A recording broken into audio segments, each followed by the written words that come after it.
Is HE detergent being used?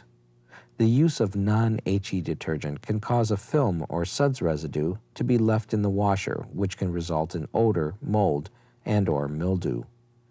Follow instructions in the owner's manual for cleaning the interior of the washer. This will usually involve running a cycle with hot water and a bleach solution. The manufacturer recommends leaving the lid open after removing the load to help dry out the basket and tub. When cold water washes are predominantly used, the washer will be more susceptible to detergent and additive buildup. This is what stimulates bacteria, mold, and mildew growth. Run a hot wash with bleach to help remove buildup, following directions in the owner's manual.